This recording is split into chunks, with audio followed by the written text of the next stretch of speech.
Shalom sahabat-sahabat yang dikasihi Tuhan.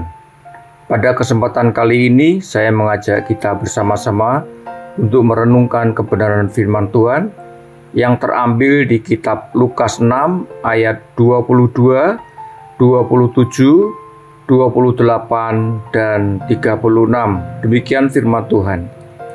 Berbahagialah kamu jika karena anak manusia orang membenci kamu, dan jika mereka mengucilkan kamu dan mencela kamu, serta menolak namamu sebagai sesuatu yang jahat.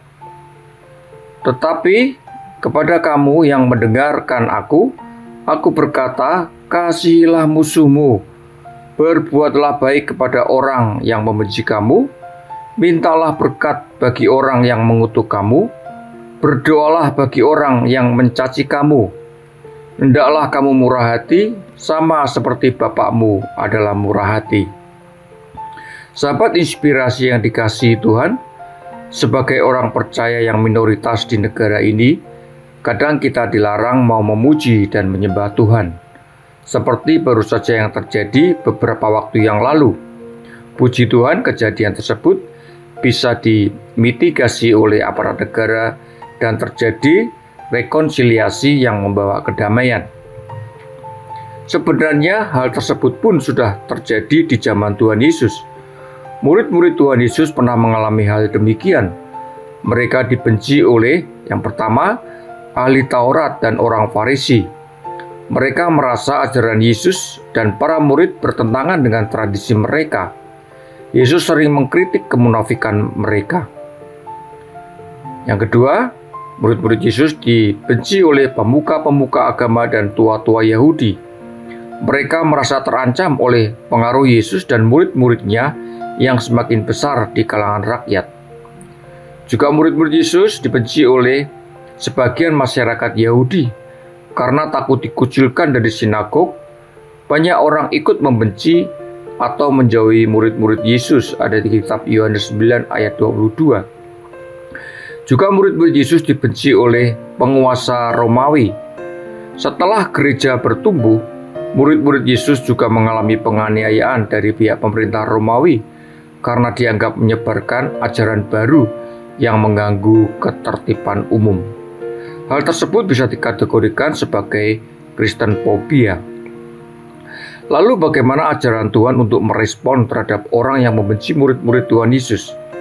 Dalam kitab Lukas 6 ayat 27 mengatakan, tetapi kepada kamu yang mendengarkan aku berkata, kasihilah musuhmu, berbuatlah baik kepada orang yang membenci kamu. Jadi, respon murid-murid Yesus yang mendapat hal tersebut yang pertama yaitu tetap mengasihi mereka dan tetap berbuat baik kepada mereka.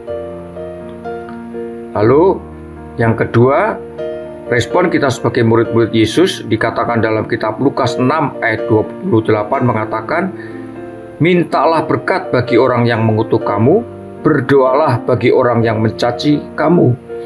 Jadi Yesus mengajarkan untuk minta nasihat dan masukan dari mereka. Harusnya tindakan apa yang harus kita lakukan? Ajak berbicara dengan baik untuk menjawab kedamaian.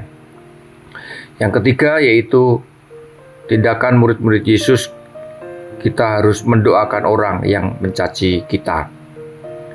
Seperti di kitab Lukas 6 ayat 22, Yesus berkata, berbahagialah kamu jika karena anak manusia orang membenci kamu, dan jika mereka mengucilkan kamu dan mencela kamu, serta menolak namamu sebagai sesuatu yang jahat. Jadi jika kita sebagai orang percaya bisa melakukan ketiga hal di atas, maka kita disebut sebagai orang-orang yang berbahagia di dunia ini. Inilah salah satu kejadian yang dikatakan sangkal diri memikul salib dalam mengikut Tuhan Yesus. Sebagai anak Tuhan, jika ada kejadian di atas, kita bisa memitigasi dengan mereka agar ada kedamaian dalam dunia yang plural ini. Itulah ajaran Tuhan Yesus agar kita tetap disebut berbahagia menjadi murid Tuhan Yesus. Jadi tindakan mengasihi musuh, berbuat baik pada mereka, meminta masukan dan mendoakan mereka, ini adalah tindakan yang membawa kebahagiaan yang diajarkan Tuhan kepada murid-muridnya. Mari kita tetap berjuang untuk mempertahankan iman percaya kita agar hidup kita tetap dalam firman-Nya. Mari kita berdoa. Bapa, terima kasih atas ajaran yang Kau berikan pada kami, untuk kami hidup dalam kemurahan hati seperti Engkau murah hati. Memang tidak mudah untuk melakukan hal tersebut, untuk mengasihi dan mendoakan mereka dalam rangka mempertahankan iman percaya kami kepadamu ya Tuhan. Namun satu hal, inilah kebahagiaan sejati jika kami bisa melakukannya.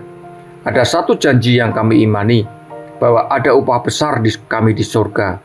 Aku percaya Roh Kudus akan memampukan setiap kami, dan aku mau hidup terus memuliakan nama-Mu. Dalam nama Yesus, kami alaskan doa ini. Amin.